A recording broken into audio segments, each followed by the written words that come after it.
The Galactic Council sat in its vast, marble-lined chamber with representatives from over 200 species from across the known universe. They were a peaceful assembly, tasked with maintaining the fragile peace that spanned galaxies. The Council's long-standing belief was simple. Humans were an anomaly, fragile, emotional, and fundamentally afraid of war. "Humans," Representative Threx of the Veltran Dominion said with a dismissive wave of his tentacled hand. "They claim to be civilized, yet they tremble at the thought of conflict. They are an underdeveloped species, incapable of truly understanding the importance of unity. They have no place among us." "Yes," agreed Vora, a tall, crystalline being from the Epsilon cluster, her voice shimmering through the air like a fine mist. "We have observed their history. While they have made advancements in technology and culture, they remain deeply frightened of the consequences of war. They fear losing what they have built." The Council murmured in agreement. Humans, after all, were known for their quick bursts of violence, brief wars, genocidal conflicts, and sudden uprisings, followed by lengthy periods of peace. But they never seemed able to truly embrace the concept of long-term, galaxy-spanning war. To the other species, this made them weak and unpredictable. The debate had been ongoing for years, with several species questioning whether humanity was capable of contributing meaningfully to the wider galactic community. Some argued for their inclusion, citing the resilience of the human spirit, but most of the Council was firmly against it. But that was before the message. It came suddenly, in the dead of intergalactic night. A simple transmission, broadcast on frequencies that only the most advanced receivers could decode. The message was short, direct, and strange in its defiance. "Humans are not afraid of war. You will learn.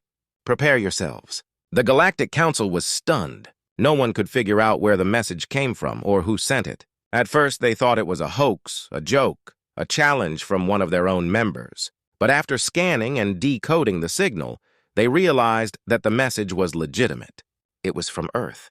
And it was unlike anything they had ever heard from a species so seemingly fragile and peaceful. It was a declaration. The next few months were filled with silence. Unnerving, tense silence.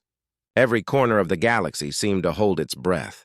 The message had been clear, but no one could determine the true intentions behind it. What did "you will learn" mean? Was it a threat?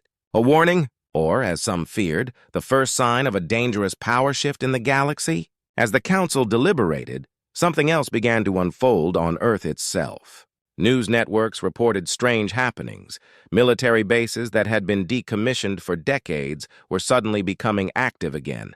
Experimental technology, long kept secret, began to surface. Reports flooded in from all corners of the globe of strange lights in the sky, of hums that vibrated through the atmosphere, of new, unexplainable phenomena. Human leaders, once hesitant and divided, came together. There was talk of new weaponry, advanced spacecraft, and war strategies no one had thought possible for a species so young. But it wasn't until the first test was conducted that the true scale of humanity's defiance became clear. A fleet of ships, built in secret, powered by technology decades ahead of anything the Galactic Council had seen, launched into space. It was not a diplomatic mission. It was a declaration. The ships entered the outer rings of the Galactic Council's territory, and their message was loud and unmistakable. "We are coming." The Council had assumed that humanity's fear of war would keep them in line. They had believed that Earth, with its volatile political landscape and history of internal strife, would never unite in the face of a galactic war. They were wrong. The first true confrontation came on the fringes of the Lyrius system, where a fleet of human ships met the combined forces of the Council's military forces. The war was sudden, swift, and violent. In the blink of an eye, the unthinkable happened. Humanity proved that it had not only the resolve to fight, but the cunning and technological prowess to stand toe-to-toe with the most advanced civilizations in the galaxy. The Veltran Dominion, known for their formidable psychic warriors, fell to human strategy. The Epsilon cluster's crystalline fleets, once thought indestructible, were shattered by human-designed weapons that manipulated space-time itself. The once proud fleets of the Galactic Council, whose technological advancements far surpassed anything humanity had created, found themselves overwhelmed. Humans weren't just fighting, they were winning. and the galaxy watched, stunned. Days turned to weeks. The battles were fierce, and the Council struggled to comprehend how such a primitive species had come so far in such a short time. There were rumors that humanity had been secretly preparing for war for centuries. Others speculated that the message had been a warning, but no one could have predicted how effective humanity's war machine would be. Back on Earth, the citizens of the planet watched in awe and terror as their forces moved across the stars.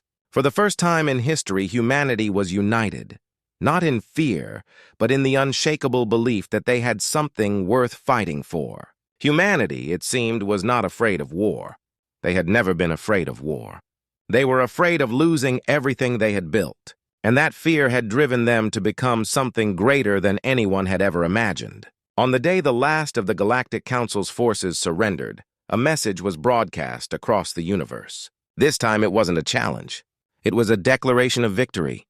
"We are human," the voice said, echoing across the stars, "and we are not afraid." The Galactic Council, once so confident in their superiority, was left to contemplate the truth. Humanity was not afraid of war. They had simply been waiting for the right moment to show the universe what they were truly capable of. And now that moment had come. The silence that followed was deafening. The galaxy, once certain of its dominance, now faced an uncertain future. The question remained, would the galaxy accept humanity as an equal? Or had they made a grave mistake by underestimating a species that had never been afraid of war?